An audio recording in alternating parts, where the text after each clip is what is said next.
What's the worst family helps family hypocrisy you've heard? When my mom died, I was 12. She had been the glue of the family, the calm voice, the mediator, the one who reminded my dad that love was more important than rules. Without her, everything fell apart. My dad didn't just become stricter, he became a tyrant. By the time I was a teenager, I was used to constant criticism about respect, meaning obedience, and having no say in my house. I put up with it because I had my sister to think about. She was just a kid, and I didn't want to make things worse for her. At 19, I was working as a waitress while planning for college. I was exhausted most days, but I wanted a way out. I'd been accepted to an out-of-state school, and for the first time in years, I felt like there was light at the end of the tunnel. One night, I came home late after a brutal double shift. My dad was waiting in the living room, arms crossed, face sour. He berated me for coming home whenever I wanted, dismissing my explanation about the double shift I'd told him about. When I tried to defend myself, he called me disrespectful and a burden. Then he disappeared into my room. When I followed, I saw him throwing my clothes into trash bags, grabbing whatever he could and tossing it carelessly. When I protested, he told me I was out. If I wanted to act like a grown man, I could be one. I wasn't his problem anymore. My sister watched from the hallway, tears in her eyes. I wanted to hug her, but my dad shoved the bags at me, pushed me toward the door, and slammed it shut. That night, I slept on a friend's couch with nothing but my clothes and humiliation. The next 5 years were hell. I worked, saved, got a shoebox apartment, and paid my way through school. I went to bed hungry plenty of times, but I was free.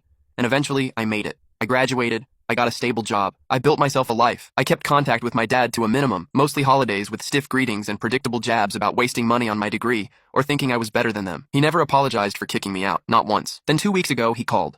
The moment I saw his name on the screen, I knew it wouldn't be good. Without greeting or preamble, he told me he needed my help. He'd been laid off, rent was due, and bills were piling up. He expected me to either move back home to contribute or send him money monthly. Then he dared to say my mother would be ashamed that I wouldn't help my family. That was the last straw. Using mom against me broke something. I told him not to bring her into this, that she'd be ashamed of what he did to me. He called me ungrateful, claimed he'd given me everything, and sacrificed for me. The irony was staggering. He'd thrown me out with trash bags when I was 19. I'd worked 3 jobs to survive because of him. He hadn't sacrificed. He'd abandoned me. He insisted that family helps family, that I needed to stop living in the past. I reminded him coldly that he'd made it clear 5 years ago I wasn't family. I wasn't his problem anymore, remember? I hung up. My sister called later, furious that I wouldn't help our struggling father. I explained that while I'd forgiven him long ago, forgiveness didn't mean I owed him anything. She accused me of punishing him for the past. I corrected her. I was protecting myself in the present. If she wanted to take care of him, that was her choice, but I wouldn't. For a few days, guilt gnawed at me. But then I remembered that image burned into my brain. My 19-year-old self standing in the driveway at midnight, holding a trash bag full of clothes while my dad slammed the door in my face. That memory hardened my resolve. Last week, my dad sent one final message telling me not to bother calling again. He didn't need me. I didn't reply. Because here's the truth. I don't need him either. I have a job, a home, and a future I carved out with my own hands. My father wanted to break me, and when he couldn't,